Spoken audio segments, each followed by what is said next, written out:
وشر الأمور محدثاتها وكل محدثة بدعة وكل بدعة ضلالة وكل ضلالة في النار. أعاذنا الله من النار.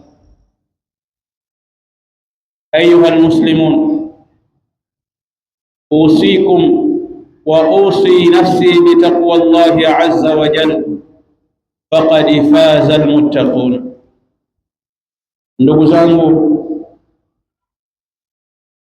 baada ya kumshukuru Allah subhanahu wa ta'ala, kadhalika kumtakia rehma na amani mwalimu na kiongozi wa umma huu, mtume wetu Muhammad sallallahu alayhi wasallam, usingesahau kuihusia nafsi yangu pamoja na kuzihusia nafsi zenu juu ya jambo muhimu mno, jambo la kumcha Allah subhanahu wa ta'ala.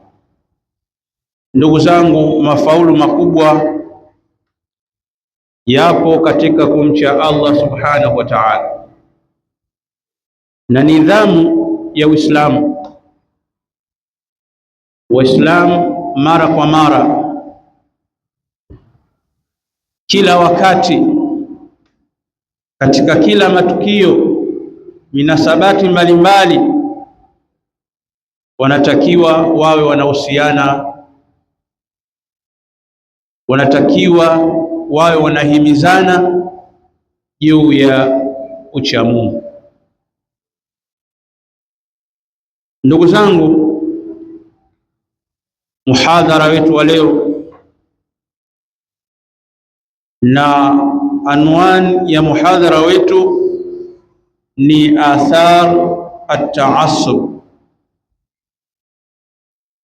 athari za ta'assub.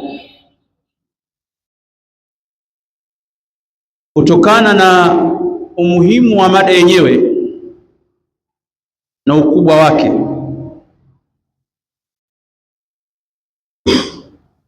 ni vizuri kwa muda tuliokuwa nao tukaweza kwenda hatua kwa hatua, vipande vipande ambavyo tunaona ndani yake kuna umuhimu, kwa sababu ni mada pana sana. Kuimaliza kwa wakati tuliokuwa nao haiwezekani.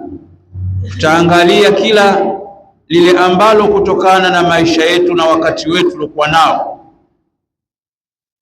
na maradhi, namna yalivyoenea maradhi haya taasub, namna yalivyoenea katika jamii yetu. Tutaangalia kile ambacho kitakuwa munasaba. Ndugu yangu Muislamu, kabla ya kwenda kuangalia athari za taasub, ni vizuri tukafahamu kwanza ma huwa taasub. Taasub ni nini? Na hapa itabidi tupafafanue vizuri ili tufahamu kwa kina nini taasub. Tukifahamu kwa kina taasub, maana yake tukizielezea athari zake, itakuwa mtu ana ufahamu mzuri katika kuelewa nini taasub. Wanawachuoni wengi wamechambua neno taasub kwa njia mbalimbali na kwa namna mbalimbali ya maradhi haya yalivyokuwa yametawala, na sisi kwa mujibu wa namna tunavyoishi na mahala tunapoishi, basi tutaichukua pia maana hii katika uhalisia wake na namna ya sehemu ambazo zimeathirika na maradhi haya ya at-ta'assub. Ndugu zangu, wanawachuoni natueleza maana ya ta'assub Wanasema at-ta'assub huwa at-tamassuk ash-shadid.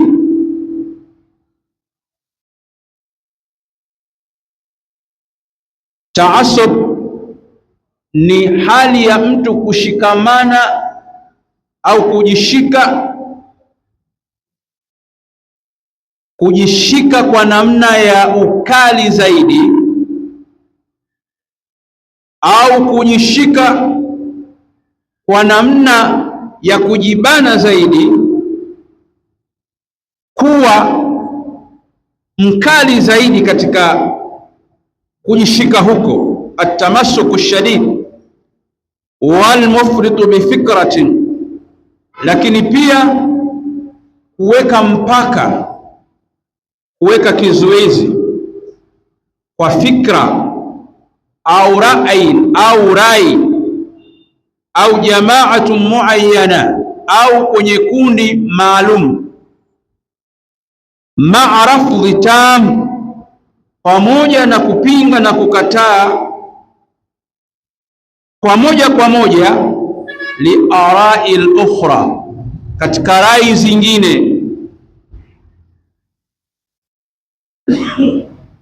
iqsa al-akharin, na kuwa mbali na wengine, wa nusratun ma yu'minu bihi, na kunusuru kile ambacho unachokiamini kwacho, min shakhsin, kutokana na mtu, walau kana batila, hata kama mtu huyo yupo katika batil, ma ghiyabi tafkiri an-naqdi wat-tasamuh, pamoja na kuondoa fikra ya mtu mmoja na kukataa uelewano au at-tasamuh. Hii ni lugha ya Kiarabu. Labda tuje katika Kiswahili ambacho tunaweza tukafahamiana vizuri. Anasema taasub ni ile hali ya mtu kuwa mushaddid katika jambo au katika mtu au kwenye kikundi fulani, alafu hakuishia hapo, akaweka mpaka, kama ni mtu au ni kikundi, kwa fikra yoyote atakayoitoa huyo mtu au kikundi, lakini pia kuweka mpaka katika kundi maalum, yaani mtu au kundi la watu akaweka mpaka kwamba hawa au huyu yuko mbali na mimi. Kwa hiyo fikra yoyote atakayoitoa huyu au kundi lolote litakalotoa fikra kutoka huko, yeye atakuwa yuko mbali nalo, hataweza kulisikiliza wala kulifuata. Hii ndo maana ya at-ta'assub bifikratin, kwa fikra yoyote atakaitoa mtu au rai yoyote au jamaatu muayyana au kundi maalum, yani ameweka yeye ni mtu maalum au kundi maalum, rai yoyote ikitoka au fikra yoyote kwa upande ule, yeye ameshaweka mpaka kwamba hatosikiliza nini kinaongelewa, kuchukua fikra huko kwa huyo mtu au kwa hilo kundi. Lakini si hivyo, kunusuru yule ambaye anayemwamini kwayo kutokana na mtu, humnusuru huyo mtu hata kama atakuwa yupo kwenye batili. Anamnusuru mtu hata kama yupo kwenye batili, yeye yuko tayari. Hii ndio at-ta'assub wanavyoielezea wana wa chuoni. Kwa Kiswahili chetu cha sasa, ta'assub maana yake ni ubaguzi. Unajibagua kutoka kwa mtu fulani au kundi fulani, ukajiona wewe ni bora zaidi, au mtu wako ni bora zaidi, au kundi lingine ni bora zaidi, kundi lako ni bora zaidi, hata kama kuwa kundi hilo limekosea, lipo katika makosa, uko tayari kulikiingia kifua na kulinusuru. au at-ta'assub maana yake ni ushabiki, ushabikia, kumshabikia mtu au kundi ambalo umelipenda au mtu ambaye umempenda, lile kundi ukalinusuru katika hali yoyote, hata kama lipo ndani ya batil. Hii ndiyo maana ya at-ta'assub. Ndugu zangu, ta'assub ni maradhi mabaya sana, maradhi mabaya. Ta'assub ina uwezo wa kuangamiza jamii. Ta'assub inaharibu jamii. Ta'assub inatengeneza uadui na watu kuchukiana kwa sababu ya ta'assub. Ndio maana ta'assub katika dini haikubaliki. Popote, sehemu yoyote itakapokuwa ndani yake kuna ta'assub, sehemu hiyo inaharibika. Iwe katika mambo ya dini, iwe maofisini, iwe kwenye biashara na sehemu nyingine yoyote, mpaka mtu nyumbani kwake, yeye na mke wake na familia yake, ukiwepo ndani yake ta'assub, basi hiyo ndoa itakuwa inaregarega. Na kama tulivyoeleza, ta'assub ni kubaki upande fulani, ima we mwenyewe kujiona kwamba mimi ndio nimekamilika, sikosei, au jamaa yako wa karibu, ndugu yako au bosi wako kazini au sehemu nyingine yoyote, ukatengeneza ubaguzi kwamba yeye yuko sawa na wengine wote wapo katika batil, na hali ya kuwa haki ipo upande mwingine na wewe ukawa upande mwingine wa kunusuru hali ya kuwa haki haiko huko. Hii ndio ta'assub. Na ta'assub kama tulivyoeleza, ndugu zangu katika imani, ni mbaya sana sana sana katika jamii. Popote pale ilipo ta'assub inaumiza. Hebu chukua ta'assub, ipeleke kwa daktari. Daktari yuko hospitali ndani ya chumba chake, asubuhi amefika, ameingia ndani ya chumba chake, anasubiri wagonjwa. Wagonjwa kama kawaida na desturi yetu, tunapofika hospitali tunapanga foleni. Watu wamepanga foleni, waliokuja saa 12, waliokuja saa 1, wako wanamsubiri daktari ndani. Daktari kawaida huwezi kuingia kama hujaruhusiwa.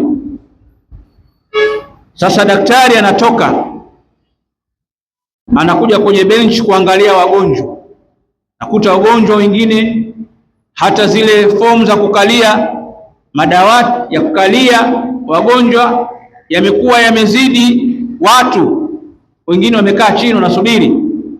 Daktari akatoka, akaangalia katika benchi pale, akamuona jamaa yake wanaofahamiana, akamwita, bwana njoo. Akamchukua mpaka ndani, akamhudumia. Ili bwana akatoka, alikuwa kule mbali na kuna watu walikuja saa 12 wako karibu ya mlango wa kwake. Yule bwana akaondoka, na kama ilivyokuwa ta'assub haina macho, anaweza akatoka tena daktari kuangalia, akamkuta mtu wa kabila lake, akamchukua tena, twende, wakaingia ndani. Wagonjwa huku wanaanza kulalamika, daktari gani huyu, mbona anaanza ubaguzi, sisi tumekuja toka asubuhi na kadhaa na kadhaa. Unaanguka mzozo hospitali, wengine wanaumwa kwa mantiki ya mzozo unaoendelea, matatizo yao yanazidi. Daktari naye kwa sababu kashaambiwa ukweli, anaanza na yeye kukasirika. Wewe kama unaona huwezi, basi tafuta hospitali nyingine, nenda. Ta'assub. Daktari ametengeneza ta'assub, lakini tazama matokeo yake. matokeo yake ni kwamba tayari amezusha mzozo, wagonjwa hawaelewani, hawakubaliani. Nimekuja toka asubuhi, nimekuja tu muda gani, anachukuliwa huyu kaja sasa hivi hapa na hivi, sababu ya taasub. Ipeleke taasubi kwa mwalimu, anafundisha, yuko darasani, ima yupo shule, yuko madrasa, yuko wapi, anatoa taaluma. Watu wamemweka atoe taaluma kwa vijana, kwa watoto. Mwalimu akachagua baadhi ya watu, wanafunzi anaowapenda, ambao wanaelewana na yeye, akawa ndio anaangalia kazi zao. Vipi umeandika? Vipi? Hapo sio hivyo, hapa ni hivi. Akishamaliza wale wengine tena huko ni shauri yao. Inakwenda mpaka wanafunzi wanajua kwamba kina fulani ndio wanapendelewa. Wanaanza sasa, mwalimu gani yule?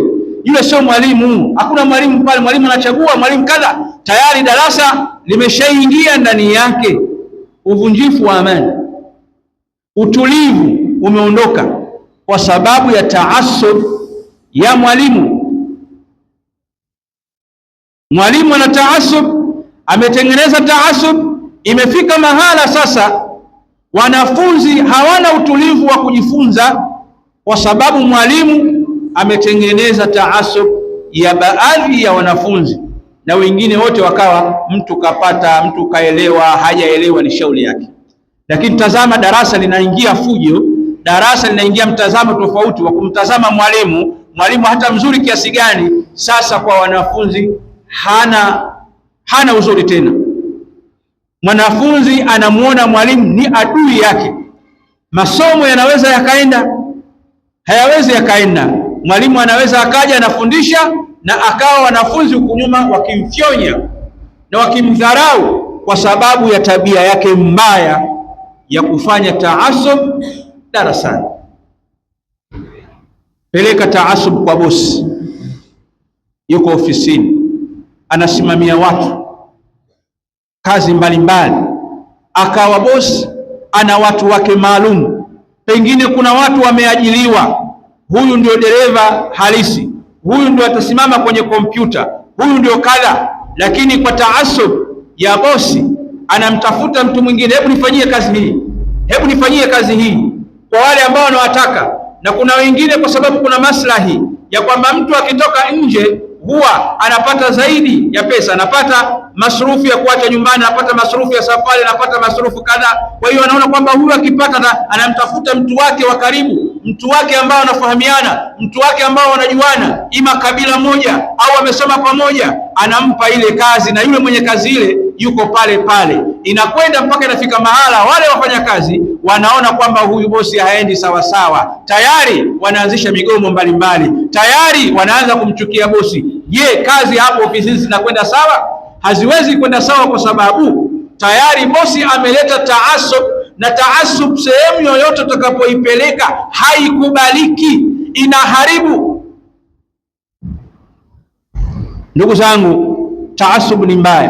Peleka taasub nyumbani kwa mtu na mke wake, ana watoto wake, pengine ana wake zake wawili, lakini ndani ya maisha yao kuna taasub. Ima mke anafanya taasub, au mume anafanya taasub, au watoto wanafanya taasub. Wanapofanya hiyo taasub kwa familia hii, haiwezi ikaenda sawa, haiwezi ikaenda sawa. Inawezekana baba akateua watoto kwake yeye, wakawa ndio vipenzi wake, na watoto wengine wakawa hawana mpango. Akiwa na kitu anawaita wao, wewe kamata hichi, wewe kamata hichi, msije mkasema nakupendeni sana nyinyi wanangu, na akili sana nyinyi shuleni, na kadha kadha kadha. Watoto wanakwenda mpaka wanagundua kwamba baba ametubagua. Kuna wengine wanasikilizwa, hata wakienda kwa baba, tuna matatizo haya na haya, wanasikilizwa.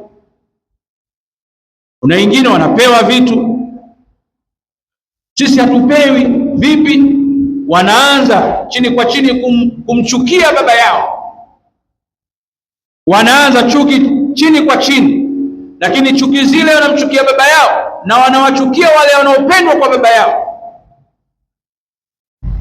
mpaka inafika mahala hali inakuwa mbaya katika nyumba, watu wanaviziana, mtoto anamvizia baba yake, nyumba hiyo imeharibika. Au mume akafanya taasubi kwa wake zake, akamwona mke wake mkubwa kwa sababu alitoka mbali, kwa sababu alichuma hichi na hichi, yeye ndiye alomtokea mwanamwali na kadhaa, lakini alioa mwingine, akawa kule kwa mke mkubwa ndio kila kitu. Akipata hela anataka kuanzisha mradi, anakwenda kupata fikra kwa mke mkubwa tu. Akiwa na jambo lolote ni kwa mke mkubwa tu. Inakwenda mpaka inafika mahala mke mdogo anajua sasa ni dhahiri, na yeye anaanza sasa kumchukia mume wake, lakini atamchukia na yule mke mwenzie ambaye mume anafanya kazi ya kila siku kumwona yeye ni bora kuliko mwingine. Na ikifika mahala pengine mke mdogo akamuuliza mume wake, imekuwaje mume wangu, mbona umekwenda kule peke yake juu ya swala hili? Sisi wake zako wote tungekaa na mimi na fikra yangu juu ya hili. Anamwambia, wewe hujui kitu, mimi nimetoka naye mbali. Yule mwanamke sio mchezo, yule mwanamke ana akili yule. Mume anatengeneza taasub ndani ya nyumba yake. Kinachotokea kitu gani? Maelewano hayapo baina ya mke mkubwa na mdogo, maelewano hayapo baina ya mtoto na mzazi wao, kwa sababu ya taasub. Taasub inamaliza kila kitu katika sehemu yoyote. Inapokuwepo taasub, hakuna jambo linapokwenda. Peleka taasub katika markazi ima ya dini au msikitini au sehemu nyingine yoyote ambao Waislamu wamekaa wakajadiliana wakakubaliana, bwana, tuanzishe jambo hili, tuanzishe hapa angalau kwa kusanya watoto tuwasomeshe, tuanzishe angalau kuweza kuanzisha madarisi mbalimbali za kina mama, harakati mbalimbali za dini ziende. Wakakaa na hatimaye Allah akawajalia wakaanzisha kweli, mambo yakawa yanakwenda vizuri, yakaingia maradhi ya taasub. Ikawa sasa watu wananong'ona, hivi kiongozi yule hatufaa sisi? Pale angekaa fulani, yule hatufaa yule, bila ya msingi wote, bila ya hoja yote, bila ya tatizo lolote, taasuban, kwa taasub tu, kwa sababu wanampenda fulani, yule ndio angekaa pale. Lakini yule kwa sababu pengine si kabila lao, pengine si katika watu wamesoma naye, pengine hakuzaliwa katika mji huo, sasa yule hafai, angekaa fulani, yule ndio kindakindaki wa mji huu, yule ndio mwanzilishi wa markazi hii. Wanaanza watu taratibu, taasub inaanza kuenea, ugonjwa huo unaanza kuenea hatimaye, kwa sababu taasub haina macho, taasub haina masikio, haisikii. Itakwenda kuwatafuna watu taratibu, mpaka kwa sababu taasub huwa inaifanya haki kuwa batil, wakaona kwamba lile jambo la kumuondoa yule bwana pale ndio jambo la haki, yule aondoke tu. Sasa awe fulani anaondoshwa, anakaa fulani, lakini kwa sababu yule aliondoshwa kuondoshwa kihaki, inakuwaje? Ndugu zangu, ukiangalia kwa mapana na marefu, leo ndugu zangu, ukasikia watu wanapasuana, watu hawakubaliani katika sehemu mbalimbali, katika misikiti, katika markazi, ni kwa sababu ya taasub. Taasub, mtu inawezekana akampenda imamu tu yeye kwa sababu jamaa yake ni katika kabila lake. Anapoingia msikitini, nani anaswalisha? Anaswalisha fulani ambaye yeye si katika kabila lake. Yani mambo haya bwana, hapo angekuwa anaswalisha fulani, Ukimuuliza sababu nini, aswalisha tu fulani. Taasub, taasub. Kwa hiyo ndugu zangu, taasub kwa hakika ni sehemu au ni maradhi mabaya, yameshavunja safu ya Waislamu leo. Taasub, ile safu ya Waislamu walikuwa na maelewano, kitu kimoja, tena wana sunna, wanakubaliana. Yameingia maradhi ya taasub, na maradhi haya kupona kwake dawa zipo nyingi tu, lakini watumiaji wa hiyo dawa mpaka maradhi yakaondoka ndiyo tatizo. Na maradhi haya yataendelea kutafuna safu ya Waislamu, na sehemu zingine zote zitaendelea kutafuna na mambo ya taasub. Hata ukiangalia mambo ya serikali haya, maandamano, sijui huyu hafai, huyu aondoke, asli yake ni taasub. Kwa nini akai fulani hapa, angekaa fulani? Popote itakaposimama taasub, basi mizozo ni lazima, mijadala ni lazima, kila kitu kinakwenda tofauti, kwa sababu ya taasub. Ndugu zangu, Allah subhanahu wa ta'ala ndani ya Qur'ani katika surati An-Nisa aya 135 analeta tiba ya haya maradhi. Sasa ni wale wagonjwa kuchukua dawa na kuitumia, maradhi haya yanaondoka. Allah subhanahu wa ta'ala anasema baada a'udhu billahi minash shaitani rrajim, fala tattabi'u alhawa an ta'dilu. Allah anasema na wala msifuate matamanio yenu katika kufanya uadilifu. Tengenezeni uadilifu, msije mkaweka matamanio yenu kwamba mimi ninataka hivi, namtaka fulani, nataka kikundi fulani. Ondoeni hiyo. Lakini pia akasema mwanachuoni mwingine Al-Ghazali fi dhammi taqlid al-ashkhas bighairi sanadi, mwanachuoni huyo anaeleza ubaya wa kuiga watu, kwamba mtu kasema kwa sababu umempenda tu unaona kwamba alichokisema cha sawa. Pengine wakatokea watu kusema bwana alichokisema yule sio cha sawa kwa mujibu wa dalili hizo, wasema yule hawezi kukosea, yule hawezi kukosea. Sasa mwanachuoni huyo anaelezea kwamba juu ya ubaya wa watu kufuata watu bila ya kuangalia sanadi yoyote, dalili yoyote. Anasema mwanachuoni huyo, wa hadhihi aadatu dhuafa al-uqul, na hii ya kufuata watu walichokizungumza na wewe ukafuata hicho hicho bila ya kuangalia hoja min al-Qur'an wa sunna, basi anasema mwanachuoni hiyo ni ada ya wale ambao waliokuwa dhaifu kiakili. Hao ni madhaifu kiakili, kwa sababu mwenye akili iliyokuwa timamu hawezi akafuata fulani kasema, fulani kasema, lakini alichokisema sio sahihi, lakini wao kafuata. Anasema hao ni watu ambao waliodhoofika kiakili.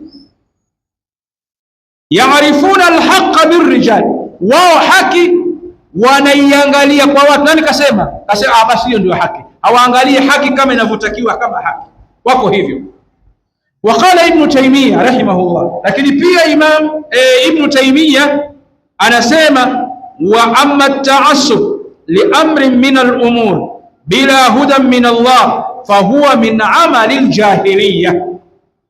Anasema ama kufuata taasub ni mambo kama mambo mengine ambayo mtu anaweza akapeleka bila ya muongozo wowote kutoka kwa Allah, fahuwa min amali al-jahiliya. Matendo hayo ni katika matendo ya kijahili, hayakubaliki katika dini ya Uislamu. Lakini pia akasema Waqala Shaukani rahimahullah, na akasema Imamu Shaukani, almutaassib wa in kana basaruhu sahiha fabasiratuhu umya. Anasema Shaukani, mwenye kufanya taasub hata kama yatakuwa macho yake yanaona vizuri, basi macho yake yanakuwa kama kipofu, hayaoni. Mwenye kufanya taasub hata kama hivi anaona, haoni bwana. Anafanya taasub, watu wanakatika, watu wanagombana, watu hawakubaliani, yeye anaona alichokifanya ni sawa, tena jiona yuko katika haki.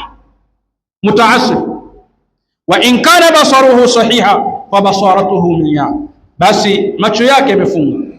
Wa udhnuhu an istimai alhaqi samma, lakini pia masikio yake kuisikia haki yanakuwa yamefunga, yanakuwa yana uziwi.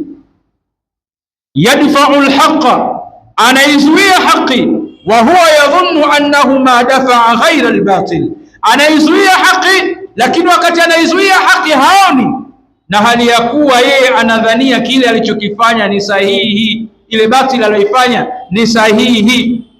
Wa yahsabu anna ma nasha'a alayhi huwa alhaq ghaflatan minhu wa jahala, lakini pia anajihesabu na anadhania kile alichokianzisha, kama msikitini kaanzisha jambo linafurahisha watu, kama wapi si markazi, kama ni wapi, kama ni kazini, kalianzisha jambo linafarakanisha watu, yeye anachoona kwa uanzishaji wa jambo hilo kwamba hiyo ni haki, haina shaka ya aina yote.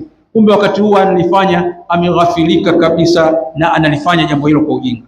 Ndugu zangu katika imani, Imamu Zarqani kadhalika anasema, waalamu, tambueni, jueni enyi watu, anna hunaka afrada, kwamba kuna watu mmoja mmoja, bal aqwama, bal wengine ni makundi, taasabu, wamefanya taasub, liaraihim, kwa kupitia rai zao na mitazamo yao, wa madhahibihim, na kupitia madhehebu zao. Watu wanafanya taasub, imma rai yake, mtazamo wake, anavyoona yeye ndio anataka msimamo huo watu wote mkubaliani nao, na kama hamkubaliani nao, maana yake tayari anatengeneza taasub, au msimamo wa kundi lake au wa shekhi wake na wengineo, au madhehebu yake, kama ilivyo sasa hivi. Ndugu zangu katika imani, wengine wanafanya taasub kwa sababu ya madhehebu yao. Huyu ni Maliki, huyu ni Hanbali, huyu ni Abu Hanifa, huyu ni Shafi'i. Anaposema mimi ni Shafi'i, mpe aya hakubali, umpe hadithi hakubali, mwisho atakwambia ndio, lakini mimi ni Imam Shafi. Pengine Imam Shafi hajui kabisa hayo ambayo anayazungumza, wala hafahamu kabisa. Anafanya hivyo kwa taasub tu, kwamba mashekhi zake, jamaa zake, ndugu zake ndio hao wanajinadi kwamba sisi ni mashafi. Kwa maana hiyo, ukimpa hadithi, aya, Mwenyezi Mungu anasema kadha, Mtume sallallahu alayhi wasallam anasema kadha, Mtume Mwenyezi Mungu amekataza kadha, anasema jibu lake kwamba sawa, mimi ni Shafi. Kwa mujibu wa Imam Shafi sisi tumeruhusiwa haya. Hata ukimwambia, ukimkuta ana dhikri ya kukohoa, anakohoa, maana dhikri hii sio dhikri iliyozungumzwa na Allah, atajwe yeye Allah na sifa zake, asema sawa, lakini madhehebu yangu mimi ni Imam Shafi. Shafi mwenyewe hiyo dhikri yenyewe hiyo ya kukohoa hai, lakini kwa sababu kasharithishwa na yeye anafanya taklid, anaiga, basi mimi ni Shafi. Maana jambo hilo alifaa, mimi sawa, mimi ni Shafi. Hata huyo Shafi bari'u min, yuko mbali sana na hilo, lakini yeye atasema ni nani? Ni Shafi.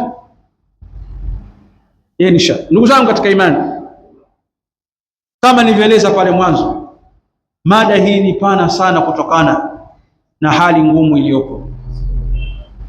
Ndugu zangu, taasub ndiyo inatumaliza. Taasub ndiyo ambayo inatufanya tusielewane. Dini hii imekuwa dini ya vikundi, tunazua bid'a ya vikundi. Mtu anapokuwepo sehemu hakukubaliana na wenziwe, bwana hili alikubaliki, akiondoka pale anatengeneza taasub, anaondoka na watu wawili watatu, na yeye anaenda kutengeneza cha kwake na kikundi chake. Wale wanakwenda hakuelewana, wanapasuka tena, kikundi kinaendelea huko. Hii ni bid'a ambayo tumeianzisha, na hasa sisi watu wa Sunna. Bid'a ya makundi.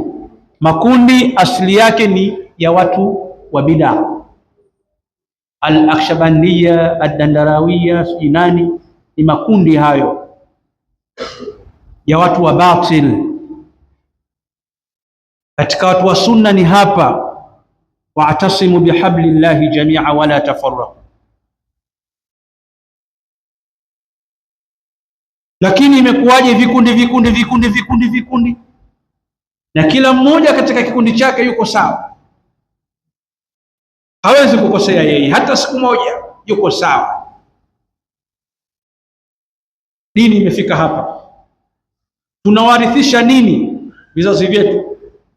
Na watawakuja na wao nao wanarithi hivyo hivyo, wanachengukana hivyo hivyo, yule yuko kikundi kile kule na yule yuko kikundi kile kule na yule kikundi kule.